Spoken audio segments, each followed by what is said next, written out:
Welcome to Waller, Texas at Waller ISD Stadium as we get ready for some 5A Division I playoff football. Tommy Yarish here with Dave Campbell's Texan Live, joining you from the booth alongside Tom Vinay. Tom, good to have you here, as always. Always great. This should be a very entertaining afternoon for football here at Waller. Two teams, first time they've ever met, Cedar Park and Katie Pato. And, of course, Pato, just a youngster in history compared to Cedar Park when it comes to the playoff history. Absolutely. Pato coming into this game 11-1. They are on fire, and their only loss this year is a close one to Manville, and Manville has looked good all season long. No question of that, man. The Mavericks are always solid, and one of the rewards today for the Panthers, if they win this, is a possible rematch against Manville next week in the regional finals. You mentioned playoff experience, and Cedar Park has that and more. Coming into this game 7-5, but don't forget that last year they were the state champion runner-ups, lost to Denton Ryan in that state final game by a margin of 59-14. But we can't forget that Denton Ryan team was arguably one of the better teams to ever play in the state championship coming out of 5A. Yeah, no question of that. And this is my first chance to see. I've seen Cedar Park over the years, but this is my first chance to see this up-and-coming group out of Katy in Pato. Cedar Park led by first-year head coach Michael Quintero. He was the head coach at Red Oak High School last season, led them to a deep playoff run. It was actually one of the assistant coaches at Cedar Park for 7 years. He's back now as the head coach. His team will kick off first, so we will see the Pato offense take the field first. They are led out by senior quarterback C.J. Dumas Jr. He's committed to Prairie View A&M University and has been sharp all season long. 87 for 143 for 1,636 yards, 23 touchdowns, just 6 interceptions. Doesn't run the ball too much. 18 times for 112 yards and 3 touchdowns. Dumas seems to be the center point of that offense, Tom. Oh, yes. When you have a talent as he is, and with the yardage he's put up, that takes the pressure off. Plus, he's got two decent running backs in Phillips and Brown. But the key is going to be how well that offensive line performs this afternoon. This is a solid defense coming out of Cedar Park. No doubt about it, and we'll see that offensive line take the field momentarily as we are underway from Waller in round 3 of the Texas High School football playoffs. That kick is... Those 2 hits of stops now allow Denton Ryan to go on that drive, score that touchdown. Now this game has completely shifted here in the first half. 1st and 10 for Huff. Huff looking downfield. He's got his tight end. That's Houston Thomas down the sideline into Raider territory. Houston Thomas, number 88. Just like that, the Cougars taking over on offense. Now Tom's going to say Cougars coming right back. They're showing no signs of backing down against Denton Ryan. Huff, look for the throw first. Now he's going to hand it off to his running back, Marquise Collins. 8-yard gain on first down. Collins on the carry. It's important to note, folks, that coming into this game, the least amount of points that College Station has scored this season is 35. What a good job by this Raider defense as they stop Marquise Collins, but he gets the first down. Once again, Marquise Collins on the carry. I'm sorry, Tommy, keep interrupting. Traylon still pulling back his teammate. A little bit of trash talk now being thrown toward each other. 1st and 10. There's always going to be trash talk when it's number 1 and number 2. Oh, yeah. With a trip to the state tournament on the line. 1st and 10 for the Cougars. Collins gets the carry once again. Looks like he lost his footing a little bit, but he spirals forward for about 4 yards. 2nd and 6 on the way. And Coach Huff will take those first down plays, the 4 to 5 yard gains, because that adds up over time, especially if you look at Denton Ryan, their defense, hands on their hips. These guys are tired, man. College Station has been giving this Denton Ryan defense a dose of Marquise Collins and Traylon Sewell here in this first half. 3:18 to go in the first half. Huff will throw. He's got his man. It's Traylon Sewell. Sewell breaks a tackle. He's inside the 20, still moving, and now is finally pushed out of bounds at the 18.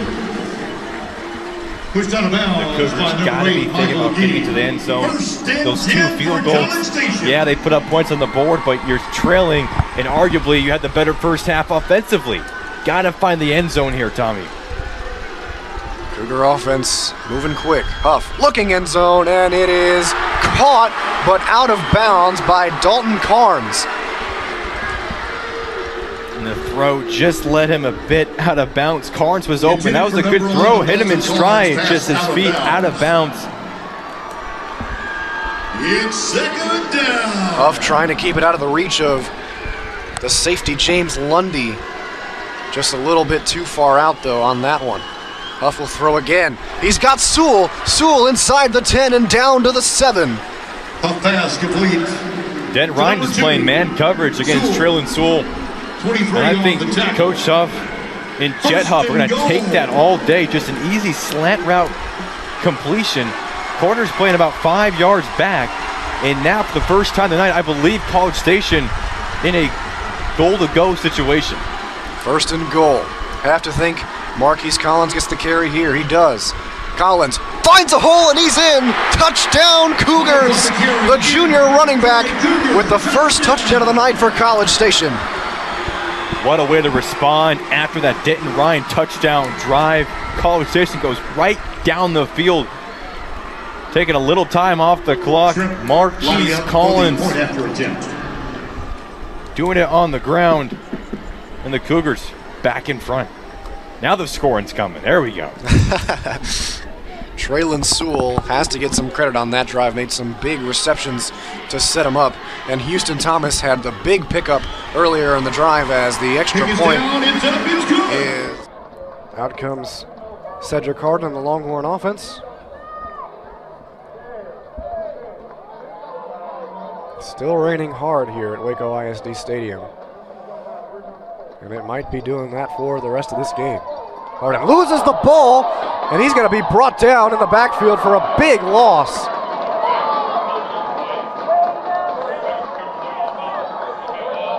Not the best start for the Longhorns on that drive. They'll lose. Let's see, line judge trying to get to the right spot. 5 on first down, backs him up to the 29.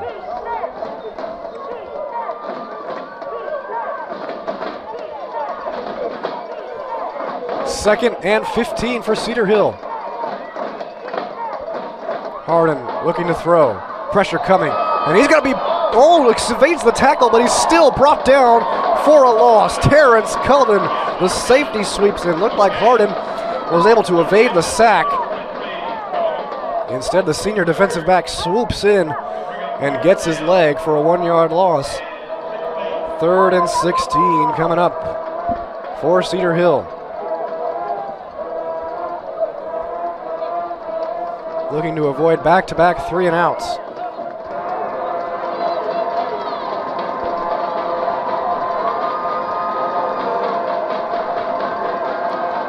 Harden will pass. Looking deep, and it is intercepted by Graham Gillespie. What a grab! Oh my goodness! His 9th interception of the season. A one-handed tip to himself, and the Bears get the ball back at their own 39.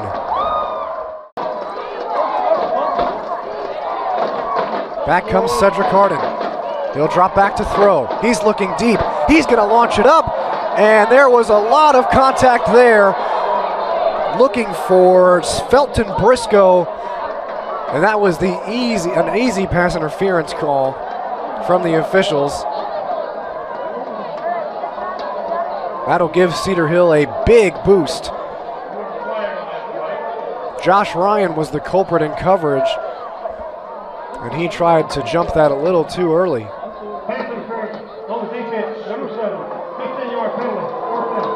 So a 15-yard penalty makes it an automatic first down for the Longhorns, and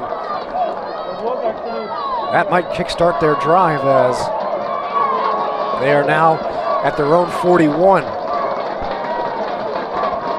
Harden looking to throw. Dumps it off in the flat to Keontae Bright. Keontae Bright, a sophomore wide receiver. And he gets a first down into Bear territory, down to the 47. Cedar Hill marching a little bit here.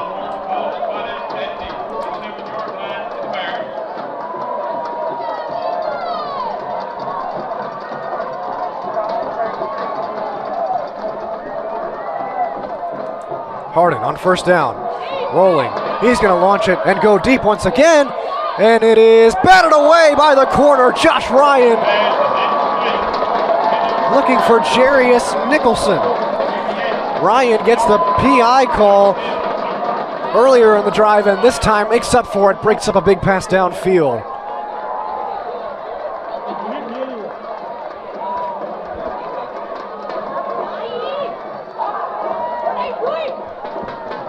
What a game this has been, folks. 6:20 to go in the fourth quarter.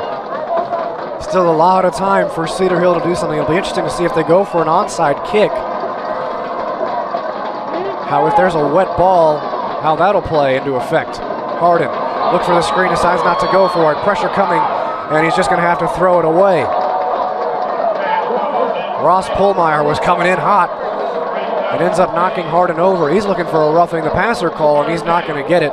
The referee was right there.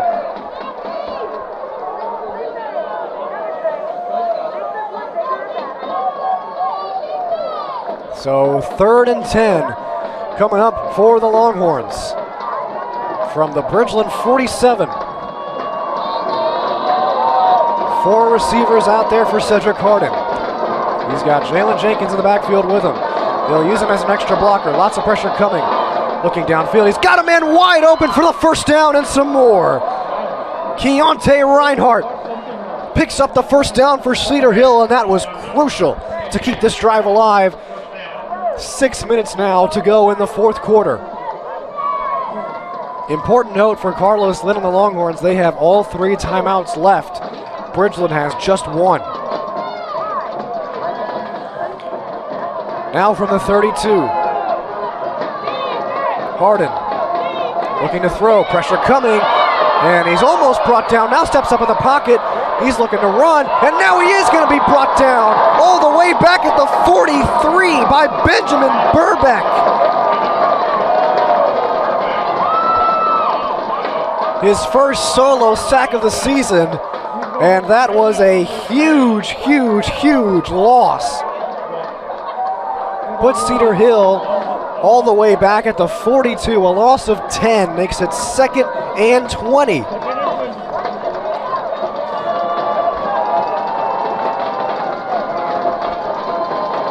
Approaching 5 minutes to go. Harden looking to throw. He's going to go in the middle of the field, and he's got Reinhardt again. Reinhardt is able to break a tackle, but he's going backwards. Does the ball come out? Does the ball come out? Let's see what they rule it. Looked like the official might have blown his whistle, but they're going to discuss this call. Bridgeland surely wants it. It looked like they had blown the play dead. And they're going to discuss this. Let's see, this is a big call with 4:49 to go in the fourth. 3rd and long for the Longhorns. The snap is hit by the center down. That went straight down, didn't even get to Harden, and he's going to come up short. The ball came loose as it looked like, as it was snapped, it hit the center on the leg. So 4th and 15 now coming up here, and Carlos Lynn has to go for it. 4 minutes and 10 seconds to go in the fourth quarter. This might be your ball game, folks. 5 receivers set. 3 at the top of your screen, 2 at the bottom. Harden all alone in the backfield. Pressure coming. He steps up and right into Brock Napton. The ball is loose. It's still loose. Cedar Hill recovers, but it's another turnover on downs. Brock Napton comes up big. The Bear defense shuts down the Longhorns again, and they have the ball with a 14-point lead and 3:47 to go. A tough Vandegrift defense, as you mentioned. Vandegrift has not allowed many points from Cedar Ridge the past 3 years they've played them. Last year, the final score 35-6, with Vandegrift winning that one on first down. It's Carlos Jackson on the carry, and he is brought down for a loss by an array of Vipers. That's a The loss of 2 on first down backs them up to the 8-yard line. They'll make it 2nd and 12. There's the Viper defense showing up. Jackson Oliver right now just staying home, staying the disciplined defense, and able to bring the running back down and tackle for loss. 2nd and 12 from the 8. Just under 11 minutes to go. Still a lot of time to go in this one. It's a screen pass out to VJ Taylor that was almost intercepted. Lucky break there for the Raiders. This time Jackson Oliver playing on the left side. Read that one all the way and almost came up with a second turnover for the Vandergrift defense. And that one just off his hands, and it's going to bring up 3rd and long. This is something that Cedar Ridge needs to avoid, Tommy. Just slipped off his hands. Oliver has 3 interceptions on the year. Should have been 4 right there and a pick 6. Instead, it's 3rd and 12. They need to stop or prevent themselves from playing behind the chains. Cedar Ridge, they're going to go with an empty backfield. It's just Aiden Liston. Liston, pressure coming. He'll have to step up in the pocket. And he's brought down in the backfield. It's the All-State defensive end, Tucker Harrison.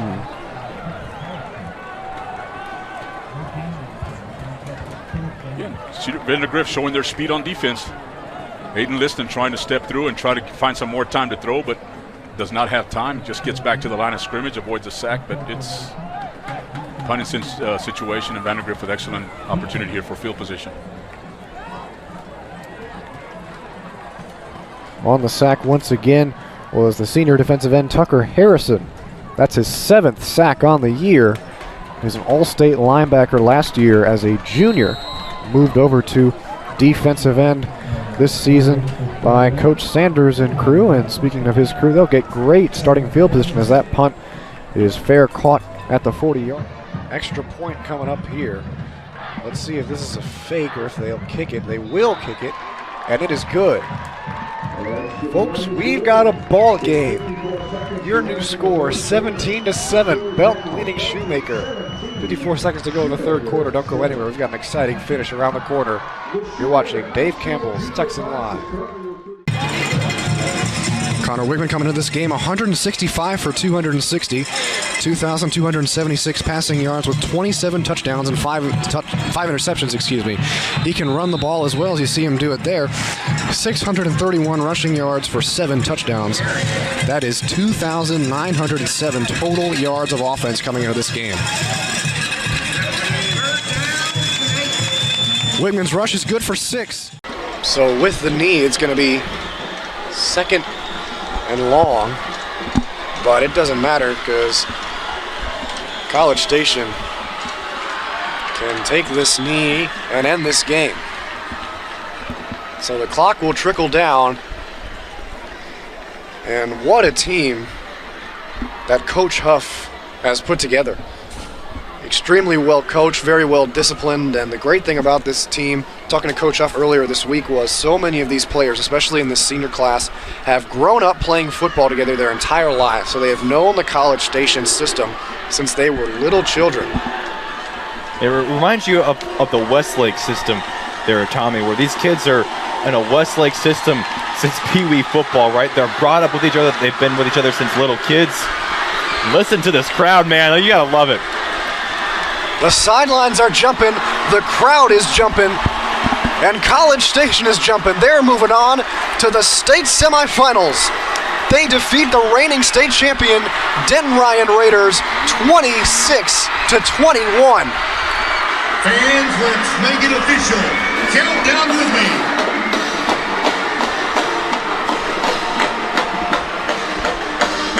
What a game.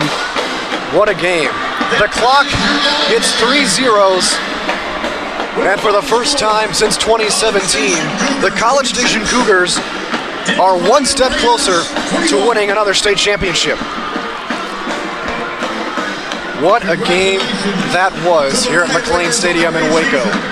Hey, College Station Cougars, we'll see you. And I think we would be remiss if we didn't tip our hats to the Denton Ryan Raiders, led by Dave Hennigan. Yeah, great performance, and unfortunately, just the 3 turnovers in that first half really come back to bite them. And they played their hearts out tonight. But unfortunately, come up 5 points short, and reigning state champs. But you said earlier on this broadcast, Tom, a completely different team. They're a young team. I mean, look at all the guys coming back. You got Anthony Hill coming back next year, Marquise Hill, Caleb Hicks. I mean, we can spend the next 10 minutes talking about how this roster is going to be back next year. But a really talented team for Coach Hennigan. But I think we both agree that College Station was the best team on the field here tonight. No doubt about it. You can expect Den Ryan to make another late run next year. So 26-21 is your final score, and now, Cameron, it's decision time. I think someone might have made our decision sound a little bit easier. Tonight's Offensive Player of the Game, presented by Texas Children's Hospital, is Marquise Collins, I would have to say. Wow, really? You from sure College about that? Station. And Marquise Collins had as good of a night as you can ask for from your junior, by the way, so he's still got another year, too. Running back. He puts up 1, 2, 3 touchdowns, including the nail in the coffin in the fourth quarter. Way to go, Marquise. U.S. News & World Report has ranked Texas Children's #1 in pediatric cardiology and heart surgery for the 5th year in a row. See why at texaschildrens.org/best. 231 rushing yards tonight for Marquise Collins, along with those touchdowns. I mean, his touchdown in the second half really, sparked College Station. We thought, hold up, Denton Ryan, they didn't go away. Maybe they're back. They're going to win this second half, win the ball game. But Marquise Collins just showing not only his speed, but his strength. And as the game went on, he got better. College Station got better. An outstanding performance for Collins and his offense. So College Station moves on. That means Steve Huff and his son, quarterback Jet Huff, get to play another game. Talking to Coach Huff earlier this week, he said that having his son play quarterback for him, especially this senior year run, is, quote, something I wouldn't trade for the world. They survive another week, and they will head to the state semifinals. They beat Denton Ryan 26-21 here from McLean Stadium in Waco, Texas. That'll do it for our broadcast. Thank you all for joining us here on Dave Campbell's Texan Live. For the great crew all around the state at Dave Campbell's Texan Live, Jesse Wolf, Dre Matula, for our camera woman Haley Linscott, for my color commentator Cameron Parker. I'm Tommy Yarish signing off from Waco. Thank you for joining us, and have a great night.